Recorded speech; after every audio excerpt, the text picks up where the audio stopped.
ಎಲ್ರಿಗೂ ನಮಸ್ಕಾರ. ಇನ್ಫೋಸ್ಟ್ರೀಮ್ ಯೂಟ್ಯೂಬ್ ಚಾನೆಲ್ಗೆ ಎಲ್ರಿಗೂ ಸ್ವಾಗತ. ಈ ವಿಡಿಯೋದಲ್ಲಿ ನಾವು K maps 3 variable K maps ನ ಹೇಗೆ ಡಿಸೈನ್ ಮಾಡೋದು ಅಂತ ನೋಡೋಣ. 4 variable K map video link ಅನ್ನು ಡಿಸ್ಕ್ರಿಪ್ಷನ್ ನಲ್ಲಿ ಕೊಟ್ಟಿರ್ತೀನಿ, ನೀವು ಚೆಕ್ ಮಾಡಬಹುದು. ಸೊ 3 ವೇರಿಯಬಲ್ ಕೆ ಮ್ಯಾಪ್ ಹೇಗೆ ಮಾಡೋದು ಅಂತಂದ್ರೆ 3 ವೇರಿಯಬಲ್ ಅಂದ್ರೆ 3.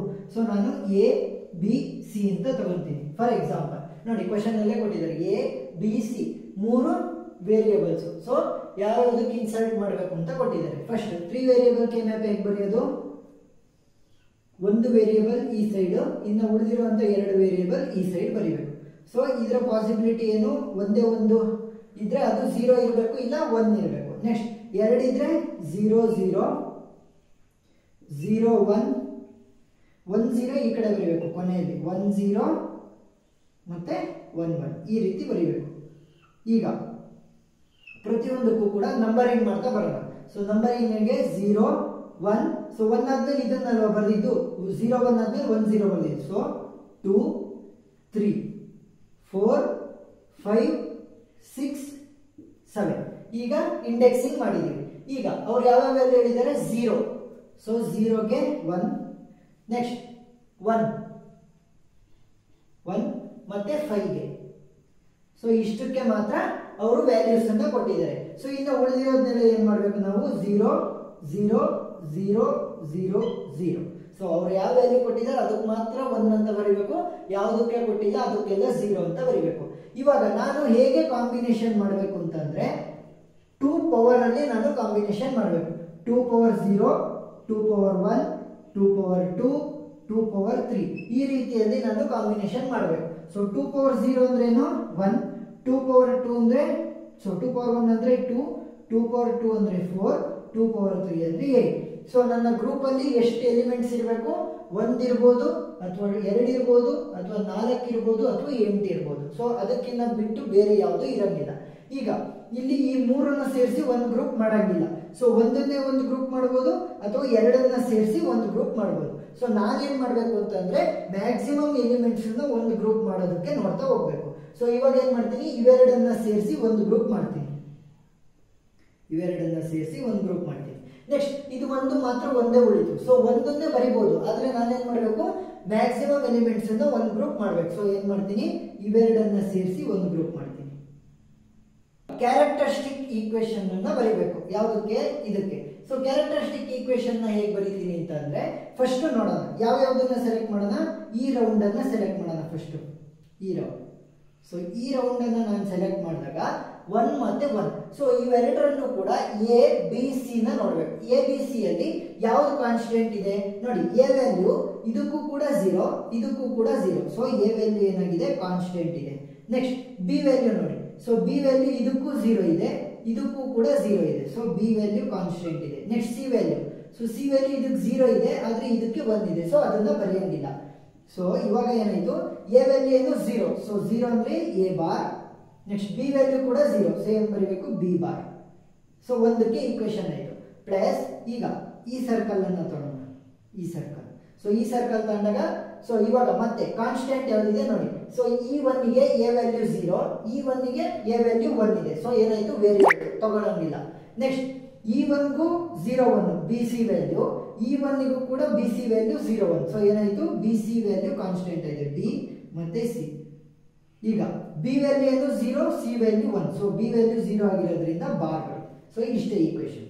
ಈಸಿಯಾಗಿ ಸಿಂಪಲ್ ಆಗಿ ಮಾಡಿ. ಇವಾಗ ಎರಡನೇ ಕ್ವಶನ್ ಅನ್ನ ನೋಡೋಣ. ಸೇಮ್ ಕೆ ಮ್ಯಾಪ್ ನ ಬರೀಬೇಕು. A B C. So A value 0 ಅಥವಾ 1 ಇರಬಹುದು. ನೆಕ್ಸ್ಟ್ ಬಿ ಸಿ ವ್ಯಾಲ್ಯೂ ಏನಾಗಿರುತ್ತೆ? 0 0 ಅಥವಾ 0 1.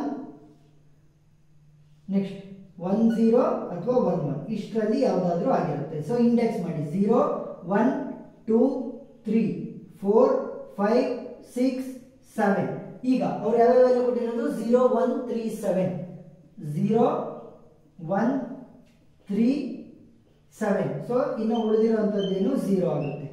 ಸೊ ಇವಾಗ ನಾನು ಗ್ರೂಪಿಂಗ್ ಮಾಡ್ತಾ ಬರಬೇಕು. ಸೊ ಗ್ರೂಪಿಂಗ್ ನಾನು ಹೇಗೆ ಮಾಡ್ಬೋದು? 1ರದ್ದು ಒಂದು ಗ್ರೂಪ್ ಮಾಡ್ಬೋದು, 2ದು ಗ್ರೂಪ್ ಮಾಡ್ಬೋದು, 4 ಗ್ರೂಪ್ ಮಾಡ್ಬೋದು, ಅಥವಾ 6 ಗ್ರೂಪ್ ಮಾಡ್ಬೋದು.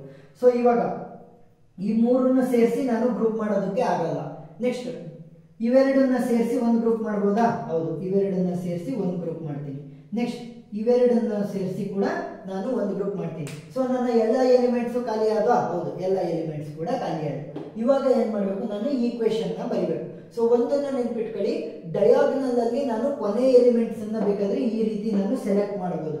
ಆದ್ರೆ ಈ ಮಧ್ಯದಲ್ಲಿ ನಾನು ಡಯಾಗ್ನಲ್ ಎಲಿಮೆಂಟ್ಸ್ ಅನ್ನ ಸೆಲೆಕ್ಟ್ ಮಾಡಂಗಿಲ್ಲ. ಒಂದನ್ನ ನೆನ್ಪಿಟ್ಕೊಳ್ಳಿ, ಡಯಾಗ್ನಲ್ ಎಲಿಮೆಂಟ್ಸ್ ಅನ್ನ ನಾನು ಸೆಲೆಕ್ಟ್ ಮಾಡಂಗಿಲ್ಲ. ಈ ರೀತಿ ಡಯಾಗ್ನಲ್ ಎಲಿಮೆಂಟ್ಸ್ ಅನ್ನ ನಾನು ರೌಂಡ್ ಅಪ್ ಮಾಡಂಗಿಲ್ಲ. ಆದ್ರೆ ನಾನು ಕೊನೆ ಎಲಿಮೆಂಟ್ಸ್ ನ ಈ ರೀತಿ ರೌಂಡ್ ಅಪ್ ಮಾಡಬಹುದು. ಹೇಗೆ? ಇದೊಂದು ಇದೊಂದು ಈ ರೀತಿ ನಾನು ರೌಂಡ್ ಅಪ್ ಮಾಡಿ ನೋಡಿ, ಇದಷ್ಟನ್ನು ಸೇರಿಸಿ ಒಂದು, ಇದಷ್ಟನ್ನು ಸೇರಿಸಿ. ಸೊ ಏನಾಯ್ತು? ಕ್ಲೋಸ್ಡ್ ಲೂಪ್ ಆಯ್ತು. ಈ ರೀತಿ ಮಾಡಬಹುದು. ಆದ್ರೆ ಡಯಾಗ್ನಲ್ ಅಲ್ಲಿ ನಾನು ಗ್ರೂಪಿಂಗ್ ಅನ್ನ ಮಾಡಂಗಿಲ್ಲ ಕೆ ಮ್ಯಾಪ್ಸ್ ಅಲ್ಲಿ. ಈಗ ಮೊದಲು ಇದಕ್ಕೆ ಈಕ್ವೇಶನ್ ಅನ್ನ ಬರೆಯೋಣ. ಸೊ ಇದಕ್ಕೆ ಈಕ್ವೇಶನ್ ಬರೀಬೇಕಾದ್ರೆ ಏನಾಗುತ್ತೆ? ಎ ವ್ಯಾಲ್ಯೂ ಇದು E1 ಗೆ 0, E1 ಗೆ 1 ಇದೆ. ಸೊ ವೇರಿ ಆಯ್ತು. ಸೊ ನನಗೆ ಕಾನ್ಸ್ಟೆಂಟ್ ಇರೋದು ಬೇಕು. ಏನು? ಬಿ ವ್ಯಾಲ್ಯೂ ಕೂಡ 1 ಇದೆ, ಸಿ ವ್ಯಾಲ್ಯೂ ಕೂಡ 1 ಇದೆ. ಯಾವುದಕ್ಕೆ? ಇದಕ್ಕೂ ಕೂಡ ಸೇಮ್, ಇದಕ್ಕೂ ಕೂಡ ಸೇಮ್. ಸೊ ಏನಂತ ಬರೀತೀನಿ? B C. ಸೊ ಎರಡು ವ್ಯಾಲ್ಯೂ ಕೂಡ 1 ಇರೋದ್ರಿಂದ ಬಿ ಸಿ ಹಾಗೆ ಬರೀತೀನಿ. ನೆಕ್ಸ್ಟ್ ಸರ್ಕಲ್ ಯಾವುದು? ಇದು. ಸೊ ಇದರಲ್ಲಿ ಎ ವ್ಯಾಲ್ಯೂ ನೋಡಿ. ಸೊ E1 ಗೂ ಕೂಡ ಎ ವ್ಯಾಲ್ಯೂ 0, E1 ಗೂ ಕೂಡ ಎ ವ್ಯಾಲ್ಯೂ 0. ಸೊ ಎ ಅಂತ ಬರೀಬೇಕು. ಸೊ ಎ ವ್ಯಾಲ್ಯೂ ಏನಾಗಿದೆ? 0 ಆಗಿದೆ. So A bar. Next B value ಇದಕ್ಕೆ ಏನಾಗಿದೆ? 0 ಇದೆ, ಇದಕ್ಕೂ ಕೂಡ 0 ಆಗಿದೆ. ಸೊ ಬಿ ಅಂತ ಬರೀಬೇಕು. ಸೊ ಬಿ ವ್ಯಾಲ್ಯೂ ಏನು? 0, ಅದರಿಂದ B bar. Next C value ಏನಾಗ್ತಾ ಇದೆ? ಸಿ ವ್ಯಾಲ್ಯೂ ಇದಕ್ಕೆ 0, ಇದಕ್ಕೆ 1. ಸೊ ವೇರಿ ಆಯಿತು. ಸೊ ವೇರಿ ಆದ್ರೆ ನಾನು ತಗೊಳಂಗಿಲ್ಲ. ಸೊ ಈಕ್ವೇಶನ್ ಮುಗೀತು. ನೆಕ್ಸ್ಟ್ ಮೂರನೇದು. ಸೊ ಮೂರನೇದಕ್ಕೆ ಹೇಗೆ ಬರೆಯೋದು? A B C. ನೆಕ್ಸ್ಟ್ 0 1 0 0 0 1 1 1 1 0 ಅಲ್ವಾ? ಈಗ ಯಾವ್ಯಾವುದು ಇಂಡೆಕ್ಸ್ ಮಾಡಿ? 0 1 2 3 4 5 6 7. ಅವ್ರು ಕೊಟ್ಟಿರೋದ್ರಲ್ಲಿ 1 3 5 7 1 3 7 5. ಸೊ ಇಷ್ಟಕ್ಕೆ ಕೊಟ್ಟಿದ್ದಾರೆ. ಸೊ ಇವಾಗ ನಾನೇನು ಹೇಳಿದ್ದೆ? ಒಂದ್ರದ್ದು ಒಂದು ಗ್ರೂಪ್ ಮಾಡ್ಬೋದು, ಎರಡರದ್ದು ಗ್ರೂಪ್ ಮಾಡ್ಬೋದು, 4ರದ್ದು ಗ್ರೂಪ್ ಮಾಡ್ಬೋದು, 6ರದ್ದು ಗ್ರೂಪ್ ಮಾಡ್ಬೋದು. ಗ್ರೂಪ್ ಮಾಡ್ಬೇಕಾದ್ರೆ ನಾನು ಆದಷ್ಟು ದೊಡ್ಡ ಗ್ರೂಪ್ ನ ಮಾಡೋದಕ್ಕೆ ಟ್ರೈ ಮಾಡ್ತೀನಿ. ಇಲ್ಲಿ ನಾನು ಒಂದ್ರದ್ದು ಗ್ರೂಪ್ ಮಾಡ್ಬೋದು, ಎರಡನ್ನ ಸೇರಿಸಿ ಒಂದು ಗ್ರೂಪ್ ಮಾಡ್ಬೋದು, 4ನ್ನು ಸೇರಿಸಿ ಒಂದು ಗ್ರೂಪ್ ಮಾಡ್ಬೋದು. ಸೊ ನಾನೇನ್ ಮಾಡ್ತೀನಿ? ಈ 4ನ್ನು ಸೇರಿಸಿ ಒಂದು ಗ್ರೂಪ್ ಅನ್ನ ಮಾಡ್ತೀನಿ.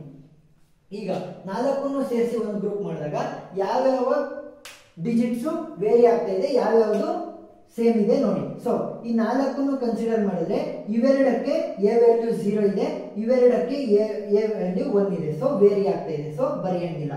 ನೆಕ್ಸ್ಟ್ ಬಿ ವ್ಯಾಲ್ಯೂನ ಕನ್ಸಿಡರ್ ಮಾಡಿ. ಇವೆರಡು 1ಗೆ ಬಿ ವ್ಯಾಲ್ಯೂ 0 ಇದೆ, ಇವೆರಡು 1ಗೆ ಬಿ ವ್ಯಾಲ್ಯೂ 1 ಇದೆ.